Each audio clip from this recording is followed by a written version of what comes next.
Hi friends, welcome to voice of the people. ఏ నగరంలో అయినా రెంట్ కోసం ఇల్లు చూస్తున్నప్పుడు పార్కింగ్ ఫెసిలిటీ ఉందా లేదా అని చూసుకోక తప్పని పరిస్థితి ఇప్పుడు. ఇల్లు ఎలా ఉన్నా గొడవలు ఉండవు కానీ పార్కింగ్ విషయంలో ప్రతి ఇంట్లో ఏదో పంచాయతీ నడుస్తూనే ఉంటుంది.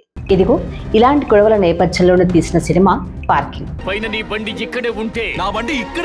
ఈ సినిమా ఎంత బాగుంటుందంటే ఏకంగా ఈ ఏడాది ఉత్తమ తమిళ చిత్రంగా 3 జాతీయ అవార్డు కూడా గెలుచుకుంది. ఈ సందర్భంగా మంచి సినిమా నిర్వాహకులు ఐక బాలాజీ గారు అందించిన ఈ తమిళ చిత్ర సమీక్ష మీకోసం.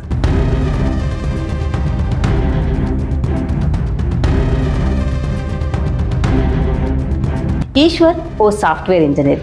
ఆతికను ప్రేమించి పెళ్లి చేసుకుంటాడు. ఆతిక ప్రెగ్నెంట్. ఆమె తల్లిదండ్రులకు ఈ పెళ్లి ఇష్టం లేదు కనుక పెద్దవాళ్ల అండ లేకుండా ఇద్దరూ ఒక అద్దె ఇంట్లో పై పోర్షన్ లో రెంట్కి దిగడంతో సినిమా మొదలవుతుంది. కింది పోర్షన్ లో ఇలాం పరుతి ఆయన భార్య కుమార్తెతో కలిసి 10 ఏళ్లుగా అదే అద్దె ఇంట్లో ఉంటుంటాడు. ఇలాం పరుతి గవర్నమెంట్ ఆఫీస్ లో ఎగ్జిక్యూటివ్ ఆఫీసర్. రిటైర్మెంట్ కి దగ్గరలో ఉంటాడు. వాళ్ళ అమ్మాయి ఇంజనీరింగ్ లాస్ట్ ఇయర్ చదువుతూ ఉంటుంది. మొదట్లో ఈ 2 కుటుంబాల మధ్య సఖ్యత బాగానే ఉంటుంది.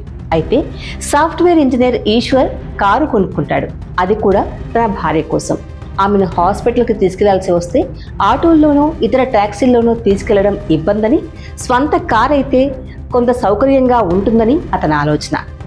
వీళ్ళ కారు చూసిన ఇలాం పరుతికి జలసి మొదలవుతుంది. అంతేకాదు, అప్పటి వరకు తన మోటార్ సైకిల్ని పార్క్ చేసిన స్థలంలో ఇప్పుడు ఈశ్వర్ కారు పెట్టుకోవాల్సి వస్తుంది కాబట్టి తన బైక్ని కొంచెం దూరంలో పెట్టాల్సి రావడం అతని కోపానికి రెండో కారణం. ఇలాం పరుతి రేపటి గురించి ఆలోచిస్తూ ఉన్నంతలోనే అన్నీ సర్దుకుంటూ బతుకుతుంటాడు. ఇంట్లో వస్తువులు పాడైనా స్వయంగా తానే రిపేర్లు చేసేస్తుంటాడు. అది మిక్సీ అయినా టేప్ రికార్డర్ అయినా రిపేర్లు చేయించుకుందాంలే అంటుంటాడు. అయితే కూతురు పెళ్లి మాత్రం చాలా గ్రాండ్గా చేయాలనుకుంటాడు. దాంతో ఈశ్వర్ని పార్కింగ్ ప్లేస్లో కారు పెట్టనీయకుండా చేయడానికైనా తెగించి తాను కూడా ఓ కొత్త కారు కొంటాడు ఇలాం పరుతి. పైగా బెటర్ మోడల్ కొంటాడు. పైగా ఈశ్వర్ లాగా ఈఎంఐలలో కాకుండా ఫుల్ క్యాష్ పేమెంట్ చేసి కొంటాడు. పిస్నారు వాడు కారు కొనడం ఆ వీధిలోని వాళ్ళందరికీ ఆశ్చర్యాన్ని కలిగిస్తుంది. ఇక్కడ కార్ల రంగు మీద కూడా మనం దృష్టి పెట్టాలి. నీలం శాంతికి ప్రతీక అయితే ఎరుపు కోపానికి దౌర్జన్యానికి ప్రతీక. అయితే నీలం రంగుకు ఉన్న నెగిటివ్ అర్థాలు, ఎరుపుకు ఉన్న పాజిటివ్ అర్థాలు కూడా ఉన్నాయి. ఇక విషయానికి వస్తే 2 కార్లలో ఒకటి కాంపౌండ్లో పెడితే రెండో కారు రోడ్డు మీద పెట్టాల్సిందే. దీంతో పార్కింగ్లో కారు పెట్టడం కోసం ఒకరికంటే ఒకరు ఇంటికి ముందు రావడం మొదలు పెడతారు. ఇంట్లో ఆడవాళ్లు మంచి సలహాలు ఇచ్చినా ఇద్దరూ పట్టించుకోరు. వయసులో తేడా ఉన్నా ఇద్దరు పురుషహంకారులుగానే ప్రవర్తిస్తూ ఉంటారు. దీంతో ఇద్దరి మధ్య గొడవల్లో ఇంట్లో ఆడవాళ్ళు నలిగిపోతూ ఉంటారు. ఒకరోజు పార్కింగ్ విషయంలో ఇద్దరి మధ్య గొడవ జరిగి ఇలాం పరుతి ఈశ్వర్ కారు అద్దాన్ని పగలగొడతాడు. వీళ్ల గొడవ వేదికెక్కుతుంది. అమ్మాయిని లేపుకొచ్చిన వాడంటూ ఈశ్వర్ను అతను తల్లిని తిడతాడు ఇలాం పరుతి. దీంతో కోపంతో పెద్దవాడని కూడా చూడకుండా ఇలాం పరుతి చెంప చెల్లుమనిపిస్తాడు ఈశ్వర్. పెద్దాయన మీద చేయి చేసుకోవడాన్ని ఈశ్వర్ భార్య తప్పుపడుతుంది. ఇల్లు మారిపోదామని అంటుంది. అయితే ఈలోగానే ఇలాం పరుతి తన పగ సాధించడానికి ఓ తొందరపాటు చర్యకు పాల్పడతాడు. ఈశ్వర్ను 10 మందిలో అవమానించాలని తన కుమార్తెను కూడా అందుకు పావుగా వాడుకుంటాడు. ఈ గొడవ ఇంకా ఎంత భయంకరమైన స్థాయికి వెళ్ళిందన్నది మిగతా కథ.